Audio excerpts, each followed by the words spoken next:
I am Anil Kumar. Welcome to a very important playlist in which we'll talk about problem solving. Let us also consider the important steps involved in problem solving.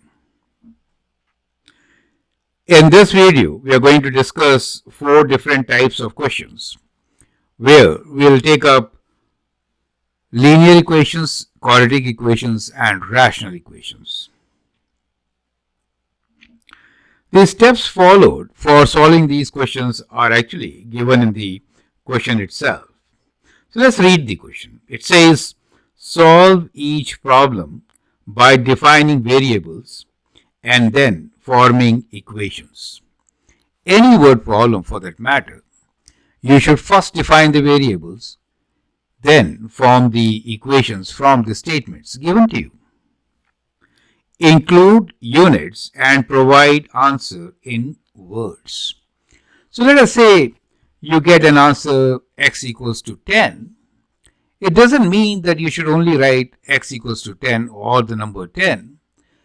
You should clearly write down what does that 10 signify with respect to the question. If you don't do so, you lose 0.5 marks.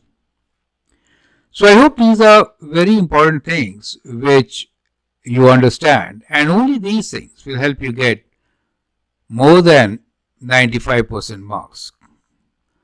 More you follow these rules, you'll be closer to 100%.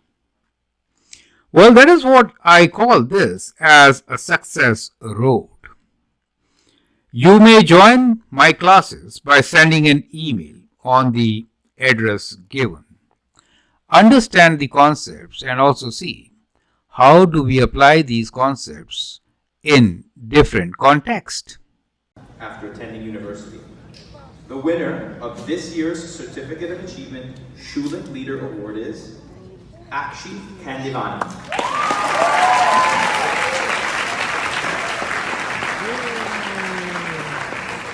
Great. Our student Akshat gets highest marks and the most prestigious Schulich Leader Award. You can be there. Join our classes and excel. Now, let's look into the questions one by one. 4 carefully selected questions from past test papers. Question number 1. The sum of 3 consecutive whole numbers is 84. Find the numbers. The term consecutive whole numbers is kind of important to understand, and if you don't know the meaning of consecutive numbers, you cannot solve this question, correct? We'll actually understand 2 different strategies to solve such a problem. One I call a shortcut method. Since we see this kind of question in many competitive exams where time is constrained, how do I answer this question in less than a minute? That is what I'll also discuss for question number 1. Question number 2. Father is 3 times as old as his son.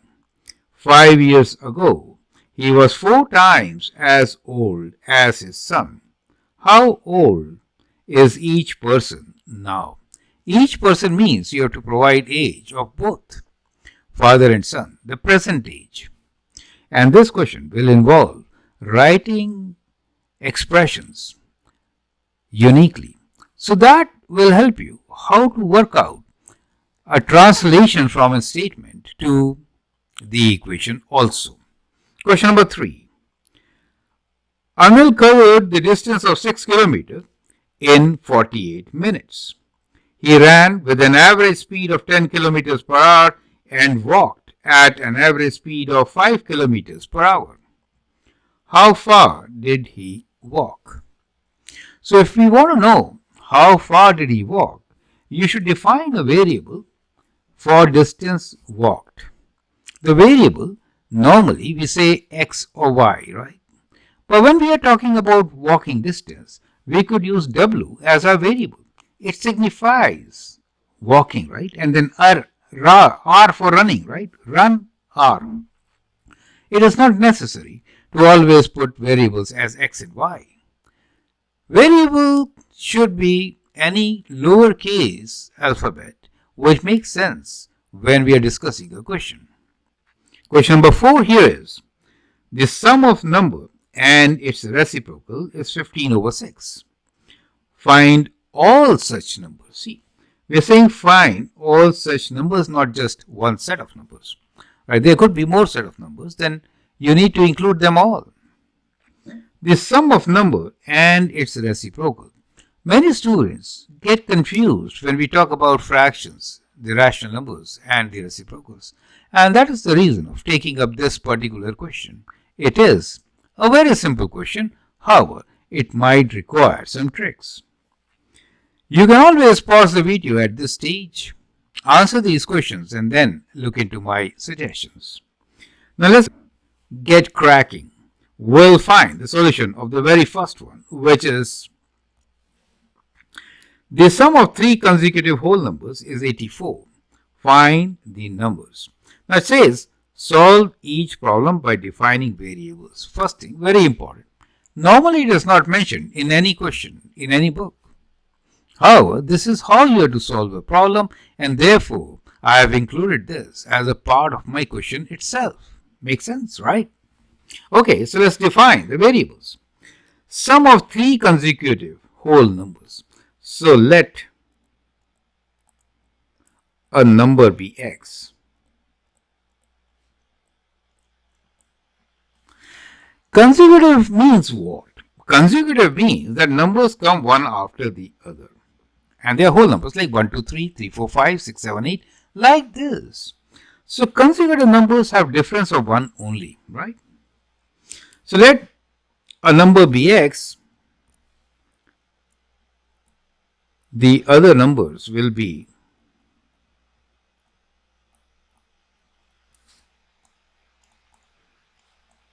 now this is a very important part.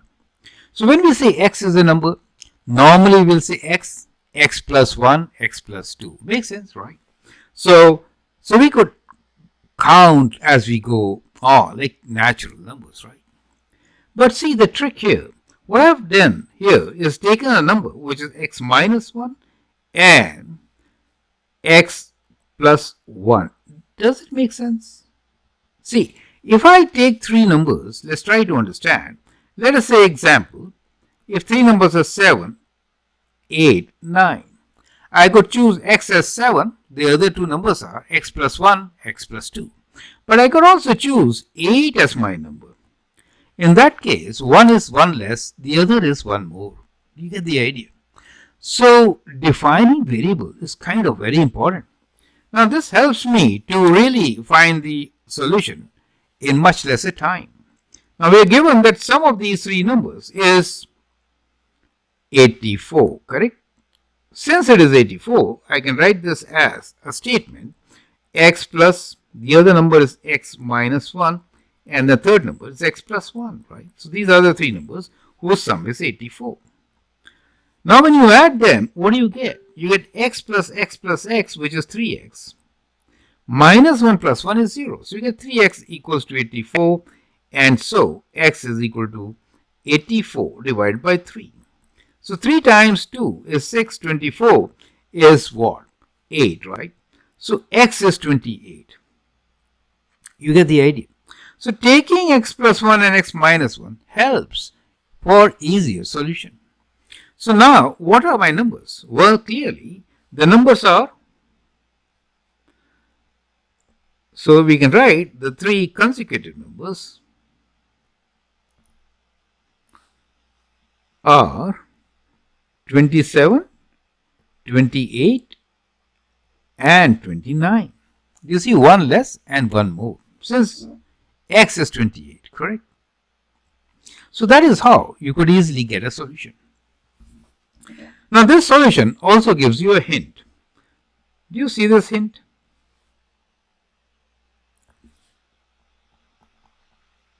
Let's explore this part.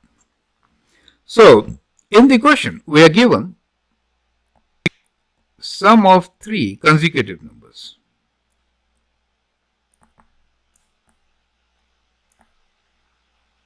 So that means these three numbers, right, is equal to 84. So consecutive means they will be kind of together, right? This is the average value, correct? So we could take the average value, three numbers. So we could say 3x equals to 84. Do you see that? And clearly x equals to 84 over 3, which we just worked out, which is 28. And therefore, we could write the solution as 28 in the center, a number before this and a number after this. You get the idea. So this shortcut trick helps us to provide the answer in less than a minute. It really helps in any competitive exam. So I hope you're getting the idea, right? So how do you find the solution of the first question? I hope it is helpful. Provide your suggestions, right? Let's move on to question number 2. You can also like and subscribe my videos, and if you have any suggestions, send me an email on the address given. Now let's look into question number 2. Father is 3 times as old as his son. 5 years ago, he was 4 times as old as his son. How old is each person now? So in that case, we want the age of father and son. So let present age be, right? So we'll say let present age of father and son be F and S respectively. So that is another way of defining both the variables in one statement. Correct? Now, once we have defined the variables, F is relevant and makes sense, right, for father F and S son. Now let's read the question. Father is 3 times as old as his son. So we get our first equation that father is 3 times as old as his son. 5 years ago. Now 5 years ago, both were younger by 5, right?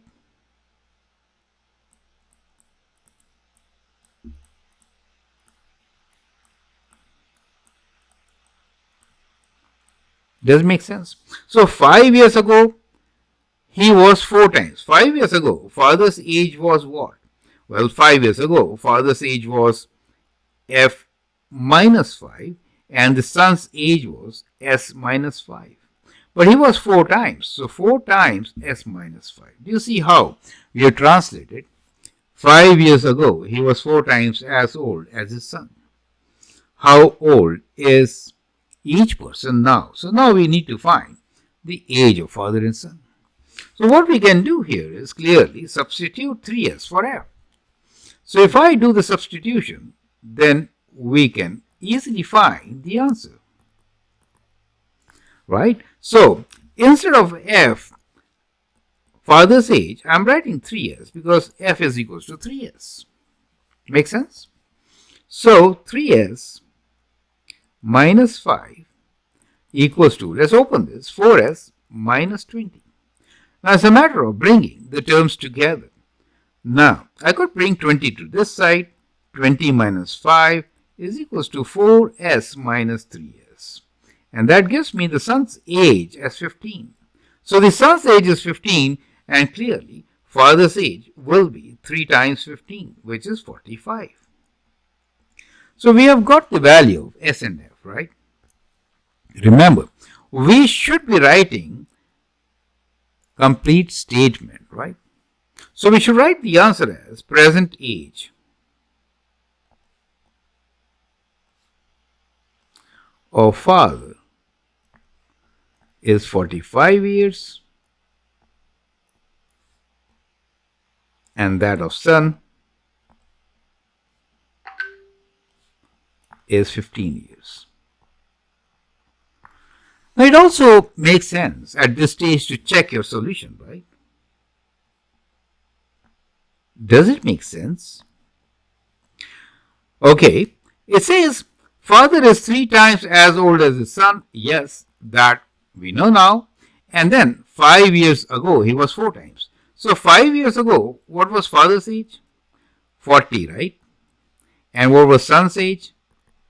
10. Do you see that? Times 4. Makes sense? So we have just checked our solution very quick, and we are sure that this is absolutely correct. It's kind of important that when you spend 3 minutes in solving, you should at least spend 10 seconds to check it. Makes sense, right? Great learning, right? Now, once again, if you really want to learn from me and excel, follow the success path, right? You can join my classes by sending an email. So now, let's look into another type of question. Question number 3. Anil covered the distance of 6 kilometers in 48 minutes. He ran with an average speed of 10 kilometers an hour and walked at an average speed of 5 kilometers an hour. How far did he walk? Now, in such questions, which are distance, speed, time, a couple of things are very important. One, of course, is to sketch the diagram. So let us say that this is the distance, which is the total distance of, we're saying, 6 kilometers. So Anil covered a distance of 6 kilometers in time of 48 minutes. So we are given distance d as 6 kilometers and time we are given as 48 minutes, and then it says ran with an average speed of 10 kilometers per hour.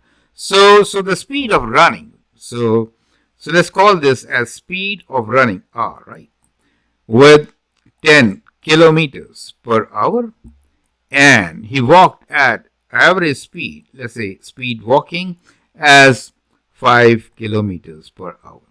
So these are the variables which I have defined. Do you see that? But write down a let statement. So I'm leaving that for you to write. Let d be the total distance which is covered in time t with the speed sr for running and sw for walking. You get it? Fine.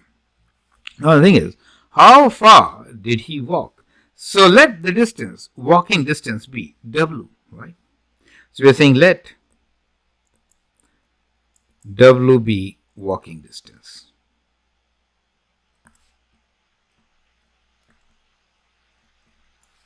So the same question is, Anil covered a distance of 6 kilometers. He ran with an average speed of 10 and walked with an average speed of 5.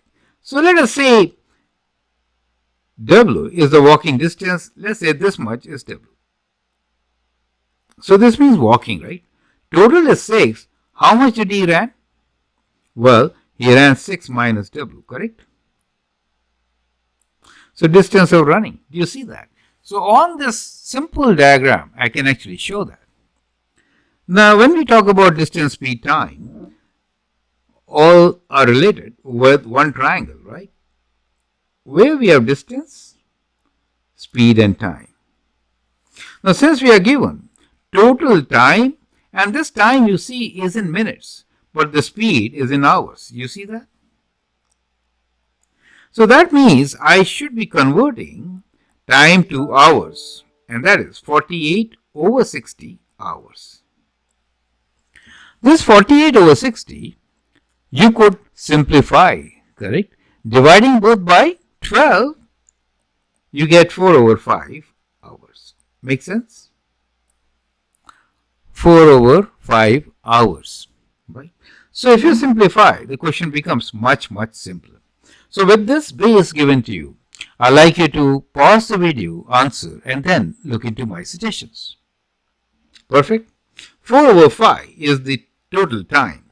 So again, we have a time of 4 over 5, correct? Hours. And we know that the total distance was 6 kilometers, right? Out of which some was walking and 6 minus W was running. Since we know that the speed for running is 10 kilometers per hour and speed for walking is 5 kilometers per hour, we can now find the total time, right? Related with distance.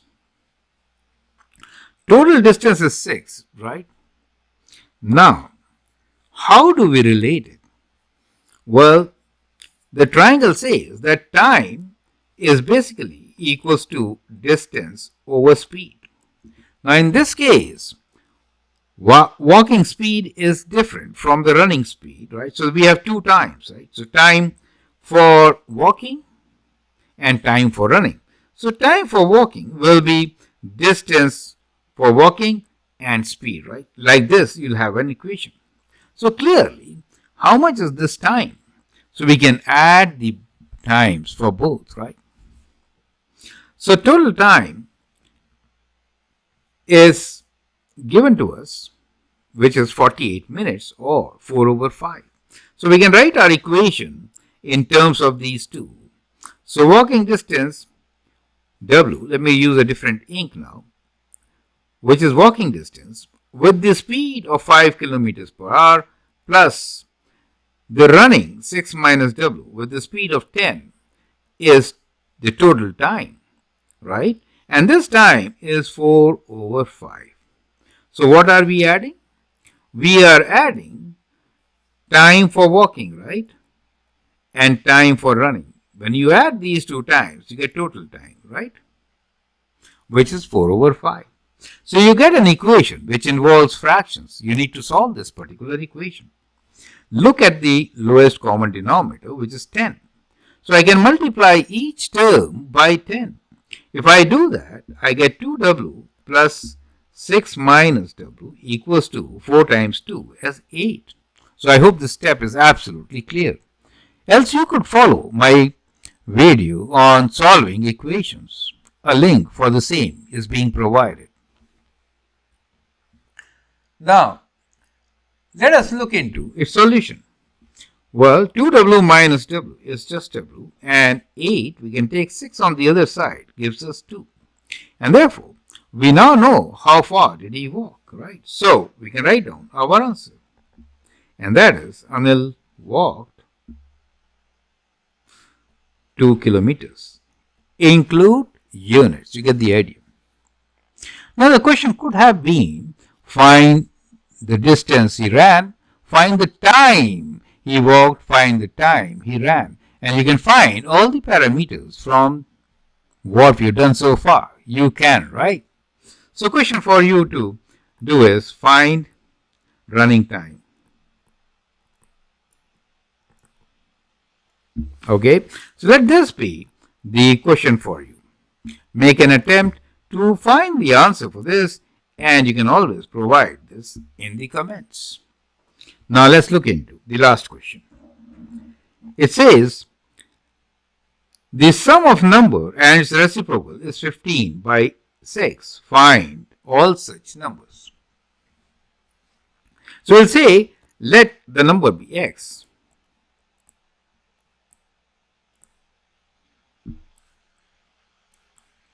Then reciprocal will be, reciprocal is 1 over s, right?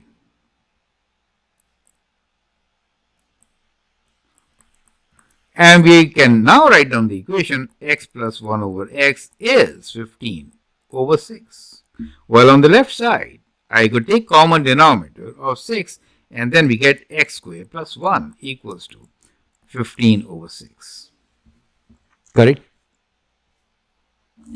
Now, how do I solve this particular question? Now, there are a couple of ways to do it. One is the shortcut method, which I'll teach you later. So, we have x squared plus 1 over x equals to 15 over 6. So, how do we do it in fast way, right? So, tips I'll discuss with you later. But let's now follow the standard way of doing it. Well, the standard way is that you could cross multiply. But before that, I know 15 over 6 can be simplified. We can divide both by 3, right? So we could write this as 5 over 2. And now we'll cross multiply. So the idea is first simplify and then solve, right? So you get 2 times x squared plus 1 equals to 5 times x, right? So we simplified 15 by 6 as 5 over 2, dividing both by 3. And now we can bring all the terms together. So open the bracket, bring the terms together, and you have a quadratic equation. To solve this quadratic equation, we need to factor, and you should know the factoring skills, or you can also apply a quadratic formula to factor. Well, 2 times 2, product and sum which we are going to apply is 4, and negative 5 is their sum, so we could write minus 5x as minus 4x minus x plus 2, and now we can actually factor this. So from 2x squared minus 4x, 2x is common. So we get x minus 2. And we already have with minus common x minus 2 equals to 0. So x minus 2 is a common factor. And we get 2x minus 1 as the other factor. So what makes them 0? X minus 2 is 0 when x is equals to 2. And 2x minus 1 equals to 0 when 2x equals to 1 or x is equals to half. So we get two answers. One is x equals to 2. The other one is x equals to half. Correct? Now let's look into the shortcut and then we'll write down the answer. Well, as we did, we simplified this as 5, 3 times 2. Correct? Now simply, if I write x is 2, do you see you can relate, right? So you can check your left hand side. So left hand side, if I put x equals to 2, what do I get? I get 2 squared plus 1, and that indeed is 5, right? So I do get right hand side. Makes sense? So we clearly get x equals to 2 as our answer. You get the idea. So it was very easy to solve this equation. So now the question is, the sum of number and its reciprocal is this. Find all such numbers. Well, you got 2 and half, right? So if x equals to 2, then the numbers are 2 and half, right? And the other number is x equals to half. So there are two solutions. X could be 2 or it could be half, right? So our answer is the number is 2 or half, correct? So that is how we can actually solve this particular question. So that brings us to the end of this interesting video based on how do we solve the word problems. So the idea which I shared with you is very simple. To solve the word problems, we need to first define the variables and then we have to write down the equations and then we have to solve them using different techniques learned. Always include units in your solution and provide solution in a complete statement, right? And we also learned that it is possible to check your solutions. It is critical at times. So with that we end, and in case you really want to learn from me, you can always send an email and get into my classes. Thank you and all the best.